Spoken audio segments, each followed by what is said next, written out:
What's up guys, Houndish here, and today we're jumping in with another Destiny 2 video, and in this one we're going to talk about updates and new content that'll be arriving for the game this week.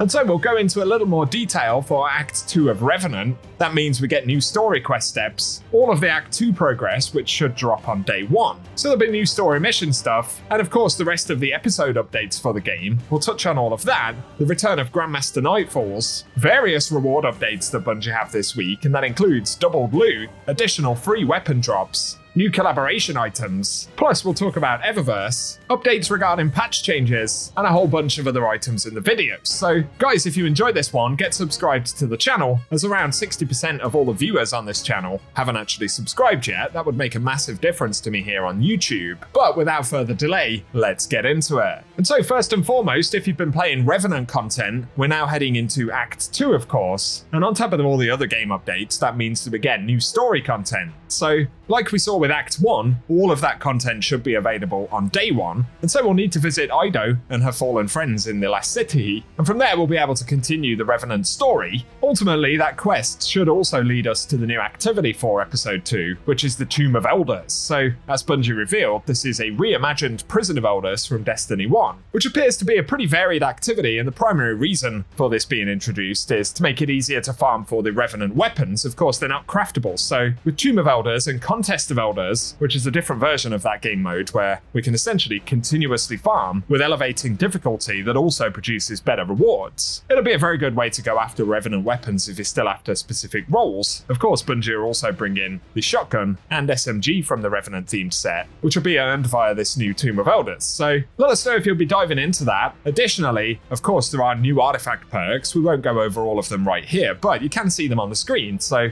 if it's your first time seeing them, pause the video and have a quick read. Otherwise, Bungie have published a trailer for Act 2 of Revenant, so if you want to see that in full, here it is. Fresh prisoners. Exciting. Kill or be killed.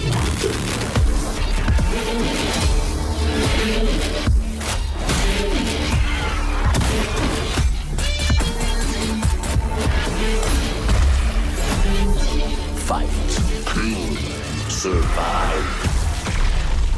You put on a good show for us, Guardian. Your warden expects great things.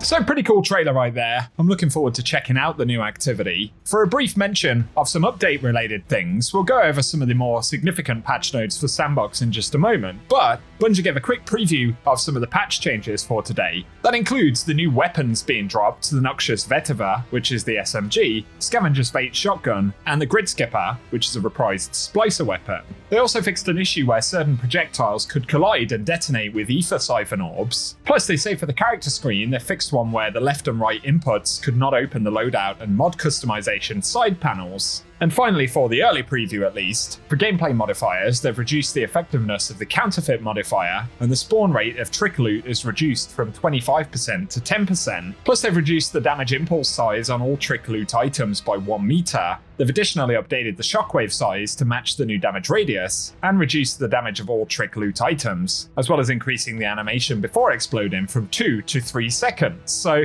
Bungie showing a little bit of mercy there with regards to that particular modifier. I'll be sure to keep you posted later on though if we get any other important patch changes worth knowing about. And moving on to other activity and reward updates, we'll see the launch of the Grandmaster Nightfall catch-up node this week as well. So if you're looking to work on the Conqueror title, it's going to be a good time to jump in. And it means all of the Nightfall strikes for the episode are now available. To other content though, for Vesper's Host, we're going to see 2 weeks of double drops for encounter and activity completion. So if you're looking to farm the armor, Artifice armor in the Master version, or any of the legendary weapons, we can repeat farm this dungeon with double drops for 2 weeks starting today. So that's pretty wild, and certainly is something to take advantage of. Additionally though, as Bungie outlined, they're handing out some free weapons as a make good for the weapon perk waiting RNG bug issue thing that happened a few weeks back. So you can see some of those on screen, with pretty juicy rolls overall, and a very well rolled Indebted Kindness and Chill Inhibitor, which are of course dungeon weapons. They will require a completion of the dungeon at least once. But otherwise, all of those weapons can be picked up from Banshee totally free of charge, so be sure to visit the gunsmith when we get in at reset. On the subject of vendors, Eververse will also get some updates. One of them is the Street Fighter themed collaboration, so there'll be a bunch of cosmetics, ghost shells in particular, but also a new mask and some finishers, all available in the Eververse store, so you can check in on those at reset. But for other items featured this week, we should see the weapon ornament for the Ergo Sum. That's the Dubito Ergo Cogito. I'm probably saying that terribly, but that's up for 1250 Bright Dust. Also, according to the rotation, we should see the Game Ghost exotic ghost shell for 2850, as well as the Synthowl exotic ship for 2000 Bright Dust, and a new exotic sparrow for this season, the Derelict or Drifter themed sparrow,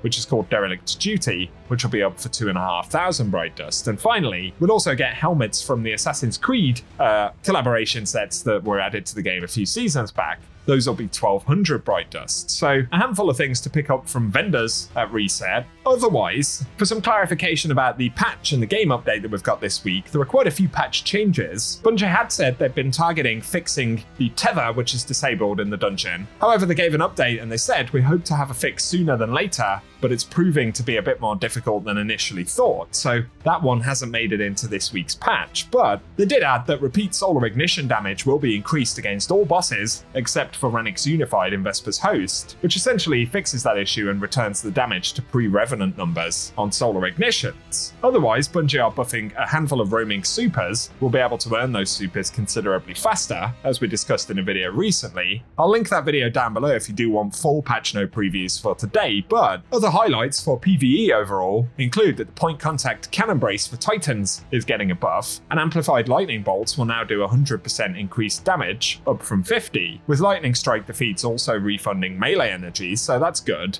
Then for the Raid and Flux, Synapse Junction super damage benefit is increased to 20% per stack, which was previously 14, and that makes the maximum benefit 70% damage increase, which is up from 50, so another nice buff there. And for the Balador's Wrathweavers, they're increasing the shatter damage to 150%, which was previously 100%. And they fixed an issue where enemies were inconsistently getting boosted shatter damage, which decreased the overall damage. So some exotic armor changes there. Plus, Bungie have said for the micro missile frame from Mountaintop, they've increased the velocity that players can generate with the rocket jumping blast. And Telesto will see its detonation damage go up by 20% in PvE, so that might be worth running as well. But otherwise, for more minor changes and some of the ones that affect PvP, I'll link a full patch notes preview down below. And of course, we'll get patch notes from Bungie later on today as well. So I'll be sure to keep you posted on all of that stuff. Following on from this week, we are going to see the return of the Iron Banner next week, and then by the time the Iron Banner concludes, we'll be heading into the Dawning and won't be far off the end of the year. So between now and the sort of festive season, there will be a reasonable amount of things rolling out week over week, and I'll keep you posted on all of that content as always. So